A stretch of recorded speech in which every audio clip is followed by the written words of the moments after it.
Yanni to his department, Park Mural.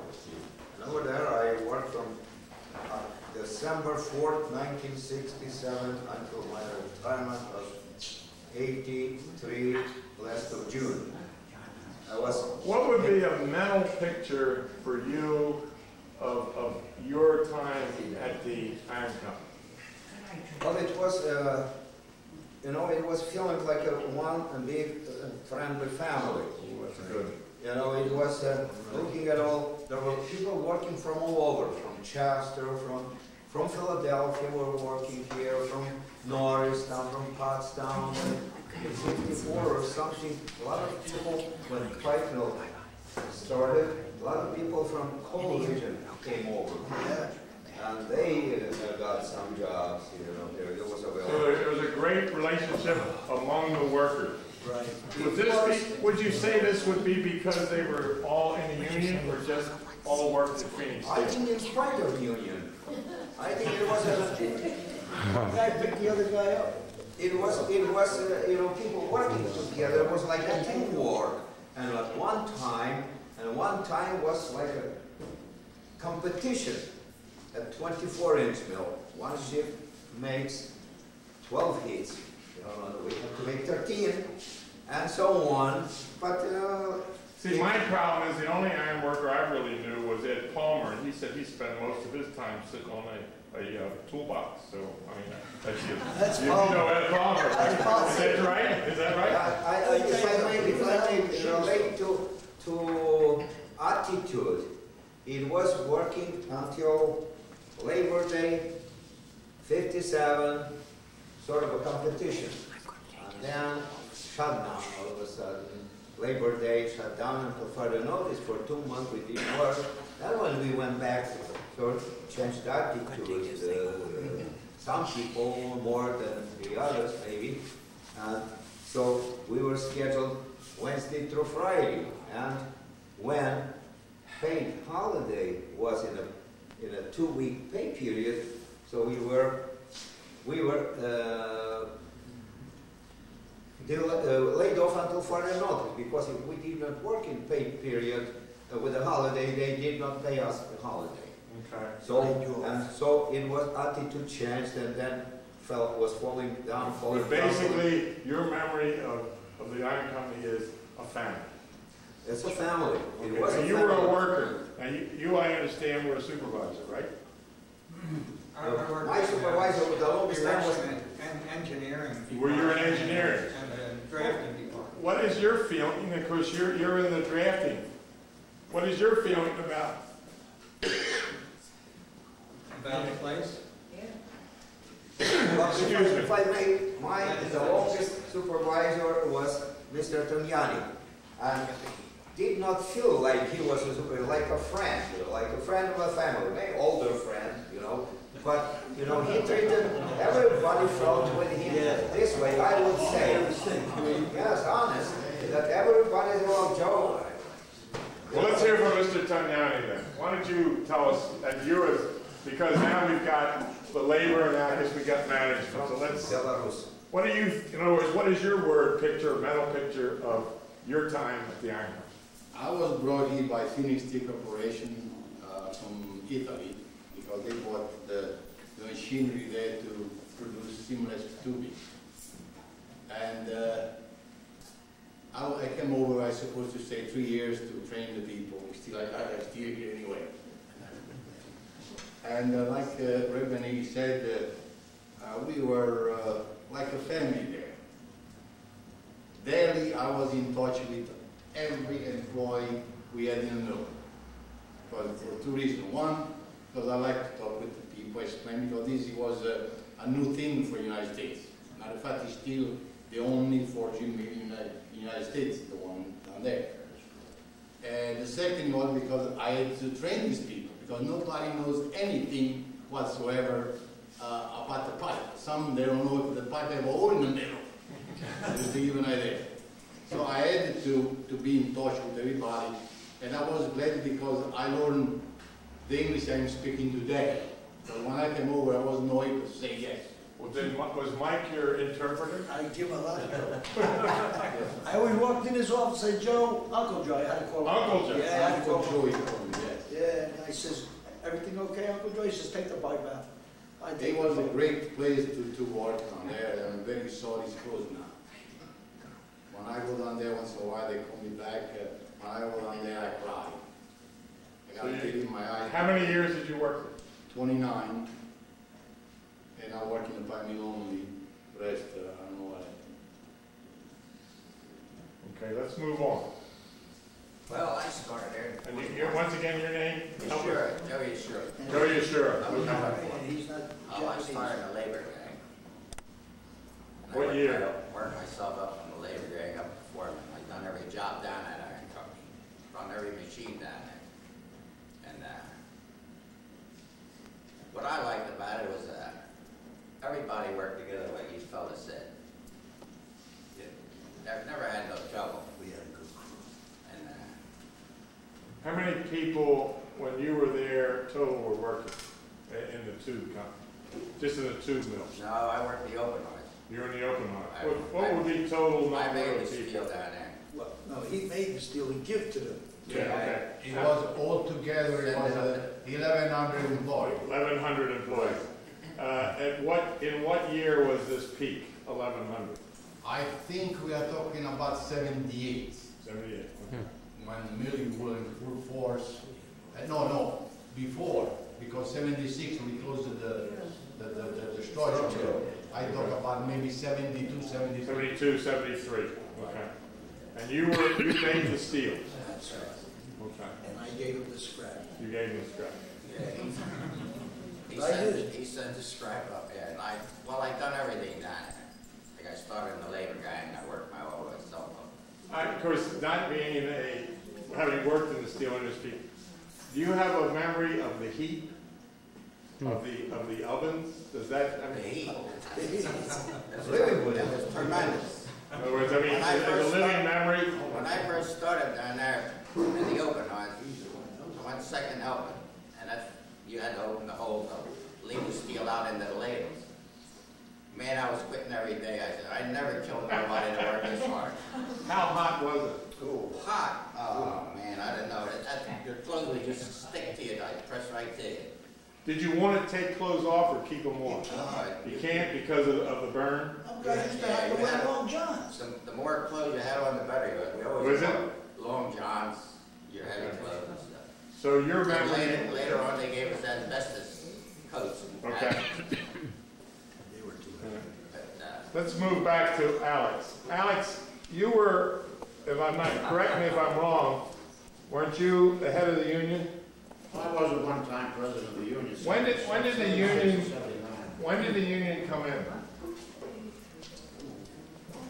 The union got organized around 1946. I was asked to join it. It was known as the Steelworkers Organizing Committee at that time.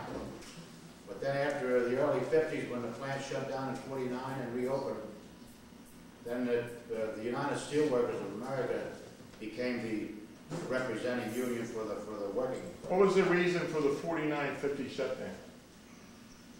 Economy? Just ran out of work. Okay. Ran out of work, and then in 49, Mr. Sisto, Mr. Milos, they were the new owners, so to speak, and they resurrected the plant at that time. From that time on, it went on till Is this where you got involved? What year did you come here? We came in 1955. late So 55. this was a period of when it shut down and then the new owners took over. that's right. They bought. They went out and bought the pipe mill department at Allenport, Pennsylvania, out the western part of the state. And dismantled it out there, brought it here to Phoenixville, and assembled it in the area where it's located now in the upper part of the mill. And the main instructors that people knew about the mill was Mr. Donjani and Mr. Dante Luia also. The two of them were experts in that type of operation. And Okay, Mike has said he started in 1944, right, 43. Did anyone start earlier than that? I started in 41, 43. 43? They all started about... 37. 1937. Who owned the mill then? The Reeves family. Reeves. All right, so this is the link to John Norris and his father, right? Yeah, oh, yeah. So that's all I was trying to establish, that the link of John Norris and the old family when his father was, what was he? The mill superintendent? Managing? Yeah. Okay. And then in 1949, 50 is when we went to the tubeless, is that correct? Basically? 4950, there was a change of ownership. There were a couple of owners. In between the Reeveses? In other words, there were several owners? Okay. But not any significance of these owners? Very short term. And so you would say that the significance of owners would have been the old family who started to nail and, you know, brought it up to what it was through the Civil War and the First World War and the bridge. Now, there was a gentleman back there that says he was a bridge maker. Yeah. Right? Now, isn't that a whole different ball game? Yeah. That's part of it. The Phoenix Bridge Company. That was the bridge company. They did what they always advertised as, they did the engineering and the erection of bridges Okay. and fabrication. And so your memories of 44 and up are really around the tube. Is that correct? No, 54. 50. Two. Beginning 54. Okay. But if we had someone here who had started worked in the iron company in the 20s, his memories would be the bridge. Is that correct? No. No, bridge was parallel. Let me explain Go ahead. that when it's my turn. But Well, go ahead. All right, Alex, you have some more to say. I was just going to finish by saying, in keeping with the theme of the Phoenixville Renaissance Committee that's working on the downtown area of the borough in conjunction with this mural, it would seem to me if we're interested in the antiquity or preserving the history of this town, of this beautiful town, that we would certainly have some part of it depicting the Phoenix Iron and Steel Company as it was in the early days when they had 6 open hearth furnaces to start with. Mr. Yeshua can expound on that because he was principally involved in that. Okay, good. And my feeling is that part should be part of the mural, as well as the largest profit-making department ever in the history of the plant, the tube mill, Okay. the pipe mill, which Mr. Tanjani was the superintendent of. I think those two You made the link that I was looking for. they should be. And that old pipe mill that Alec mentioned out at Allenport was brought in here, and a lot of it was, well, essentially scrap. They saved what they could, maybe a third of it, and then Mr. Bongianni came right? But it's a different size. A tube is a different size than a pipe. No, tube, and the difference between tube and pipe is for pipeline, a water line, a gas line, all these things. The tube is for mechanical purpose. It can be machined to make engraving roll, to make the paper, for navy, for airplane. All these are mechanical tubing. They call tubing. Okay. But it went through the same machinery. Oh yeah, To make it. They have a different treatment because it's different steel. Yeah. We want to move on. Thank you. Thank you very much. That's just a brief thing. That's nothing Okay. about the bridge company. You did a good job, Mike. Keep going, Mike. Will you give another gender a chance? Well, yes, we're going to give another chance because I think what I gather, and let me just try and summate this, that the open hearth made the steel, and they made patterns, and then they came in the tube business. In other words, so basically, this is maybe a synopsis. Okay. Now, I think that we do have to move on to other parts of what makes Phoenixville, Phoenixville. Go ahead. You're on. First of all, wasn't only the Phoenix Iron Company. And nobody mentioned that our hospital started from the Phoenix Iron Company. So many men were injured down there that they had to build a hospital, and it was down on Clay Street. Your name again was? My name is Marie Weinman. Marie Weinman. Yes. Okay.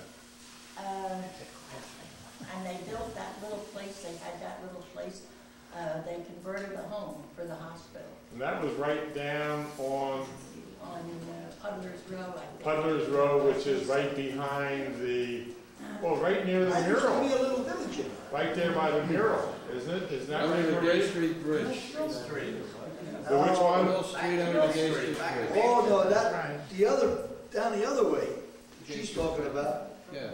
That's down the other way. Not- Back in the mansion house, not- that's not- Back in the mansion. That isn't where the hospital Which is is. right to All right, okay. it's behind the. But what she's basically saying is that the hospital came because of the injuries in the iron. Tell us exactly. Yeah, okay. That was, no, it put me off my. Well, you did fine, you did fine, Marie, go ahead. And also, there were other industries in this town. Such There as, was Parson and Baker, they made underwear, ladies' Okay. underwear. There was Burns, they made ladies' underwear. So there should be a shirt in this mural. how about a pair of bloomers? A pair of bloomers? Underwear, that's right. Okay.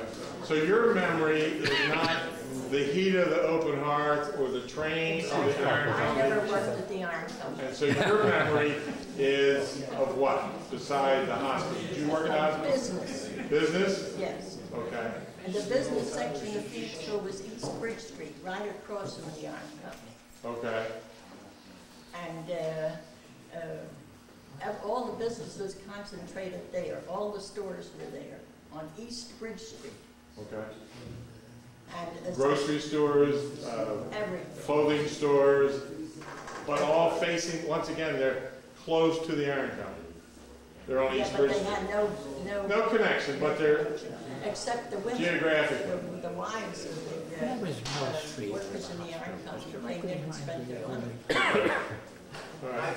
Sure, go ahead. Number six furnace was the biggest open hearth furnace in the world at one time. Okay. That was the biggest. Biggest one. Basically, one of the oldest Can you steel give companies. us a size of what it was like? What, give, you know, when you say biggest, a lot of people would say, I'm the Produced biggest. the most steel. That's what it was. In other words, it produced the most steel, It's rated capacity.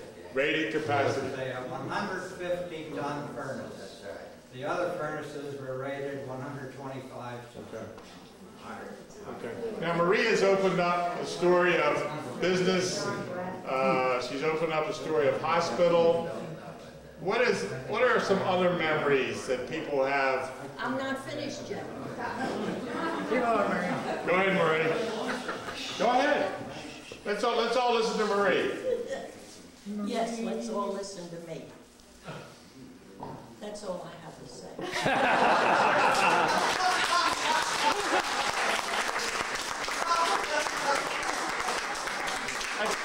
That's called one-upsmanship.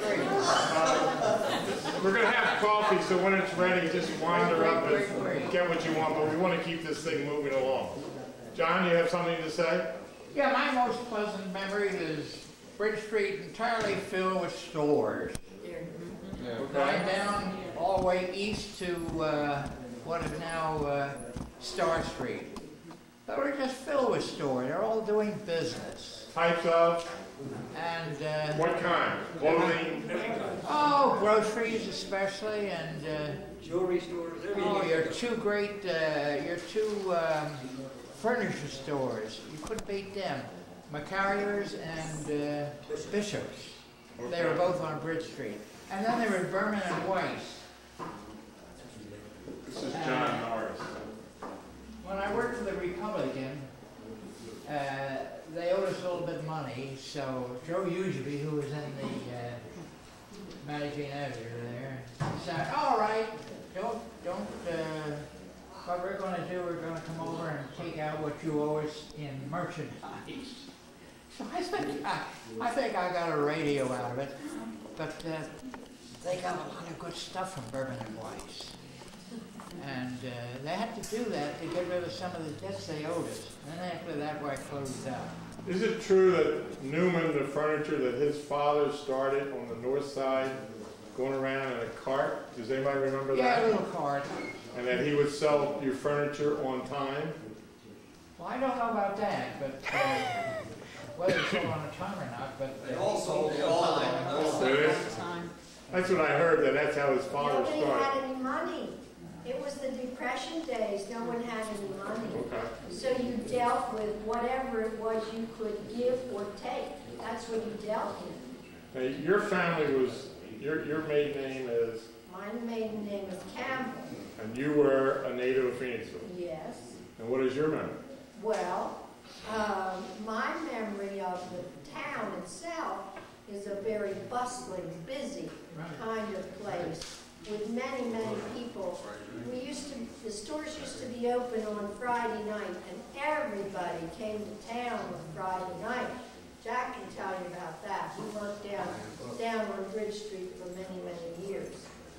But my memories from childhood are the Depression days when no one had it. But still, it was a bustling town. It was still Now, you're Jack McCarra, right? No, I'm Jack Pearson. Jack Pearson. I worked in Bridge Street before the war and after the war. Where did you work, Jack? I worked originally in E.W. Weber's shoe store, where the murals going to be painted. That was The Ficini, which it was Weber. Before that, he was across the street where Straub's were. In 1938, he moved to where Ficini's were. Okay. I worked there before the war for several years and after the war, and then I worked at the Boston shoe store until 1976.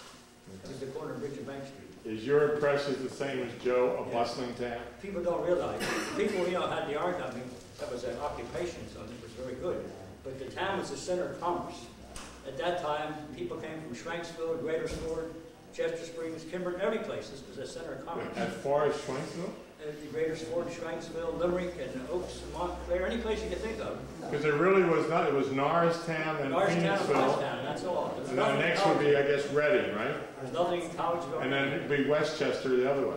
And people didn't travel that far those days. Back in the 30s and the 40s, Yeah. they shopped in Phoenixville. Just something that I remember is that Phoenixville was somewhat isolated with the park, the river, Route 29. Does that fit into your memories that you were somewhat of an island? Just want to mention one thing. My family came to Phoenixville in 1830, and I'm the 5th generation in Phoenixville. And my great-grandfather worked at the Phoenix Iron Company. He was a lower until 1910. And my father worked at the Phoenix Iron Company back before World War I. And I understand, I think Lois said this, that so many of the businesses that started, such as you talk about the bustling and the knitting mills, but really that the money came from really the iron company, that the people would work in the iron company and maybe the mother or the sister would start a little business, but the support was the iron company. Is that correct? Does everybody feel that way? Until after the war, then you had Sinn Féin and B.F. Goodrich, and you had the Heine Boyer Company, the West Company, the Santos, and various other companies. But like in the 30s, the iron company was about the only place. Okay. All right. Who has another? Nobody's saying anything about the canal either. Well, that's a canal, and I'm talking. That's the reason I'm here is because of the canal. Why? My grandfather lived in Safe Harbor in Lancaster County, and the Reeveses owned a mill up, I think, in Safe Harbor. And they also owned the mill here in Phoenixville. My grandfather's father was a canal mason. He died very young. And his sons had to take over this canal road. And they traveled through Phoenixville, and they could see that there was work here. The whole family came from Safe Harbor to Phoenixville. Okay, so once again, because of the iron company, you came, but you came by canal. That's right. Yes. I think there's one thing that should be brought out. Phoenixville was a very patriotic town. They had men went to the Civil War, the Spanish-American War, World War I, World War II, the Vietnam War. They also supported 2 National Guard units. Phoenixville, a little town, 12,000 people, back in the 20s and the 30s, supported 2 National Guard units. What were they? They were the Company B. Battery C Company. They were Battery C. Battery C, artillery, and Company D. Company Company L. L. what? Company D, Company L, Company B, same The outfit. same outfit, that's right. I Was think that they don't need- infantry? I think they should be recognized in this tour. I think they Okay, should be in other words, recognized. the patriotism because of, now, does the Griffin gun also be part of the patriotism? And I think we've told you about the Griffin They gun. made over 1,000 of those. Yeah, and made over 1,000, okay. Gentleman in the back there. Yeah, I have a couple of things I'd like to bring up. While you're talking about the Griffin gun, though, I am somewhat of a Civil War historian, and through my research, I have learned that Phoenixville was the second largest issuer of cannon during the Civil War. Who was behind first? Cold Springs Foundry of New York. Cold Springs Foundry gets a lot of press because they produced the most. Phoenixville was not terribly far behind, and they were the second largest producer. I'm a newcomer, pretty much like yourself, since '79, but I've had the pleasure of being associated with lifelong residents, some who are not here with us any longer. They've passed in their 80s and so forth. And I've heard these gentlemen talk their stories of the youth and so forth. And when the coal barges came down the canal, the kids would all run to the river to see it. It was an event when the coal barges came. And they came up even into this century. Coal barges were still coming down the river. And of course, we're not going to hear anybody with memories tonight from the Indians who were here. There was an historic Indian town here at Phoenixville before white settled here. And there were a few remnants of those who stayed behind with the early white settlers. Were they the Lenape? Well, that's how most people would say the name, although it's actually pronounced Lenape. Lenape. Right. Because I think that a lot of history of the Valley Forge, which was a forge, was there was an encampment at where the creek, Valley Creek, goes into the Schuylkill. That there was Lenape. Ford, Yeah. that area. Okay. I believe Green Hill has been designated as the place where the historic village was located here, but then the remnant Indians were over on the north side of town. The McAvoy property is Green Hill. Okay. And We really, if we went to the Indians, we'd be going beyond the birth of Phoenixville. We'd be back into the 70s. Oh, absolutely. I think we have to narrow ourselves. Same geography. Same geography, but we have to narrow ourselves within. Okay, good. Okay, I have one other thing. Sure, go right ahead. Quickly, so that the mining industry was important in this town, sporadically.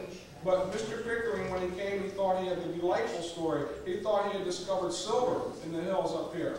And he sent it off to England to have it assayed and didn't wait for a return. Coined it into money. It turned out it was lead. But he was an honorable gentleman, and he did reimburse the people for the. So where the lead and nickel came from? And then, of course, you had the Charles Wheatley and the operation that was into the 20s and so forth, with the lead industries up here on the hills. Okay. And they shouldn't be forgotten either. Okay. Wheatley was off the knoll. Wheatley owned the knoll. Yes, he lived there, but he also had a copper smelting place at the knoll on 5 Star Street. How about theaters? How about music? Yeah. John? We had 7 theaters in Phoenixville and in Torrance there. 7 operating theaters back in 1950. Of course, the Colony was the oldest, that dated in 1903. And then we came along the Savoy, was on North Main Street. That's when you had the best movies at that time. Were we on the circuit? Vaudeville circuit? Yes, we were, through Mr. Brownback. And then we had the Savoy, then we had the New Phoenix, which later turned out to be the YMCA, which turned out to be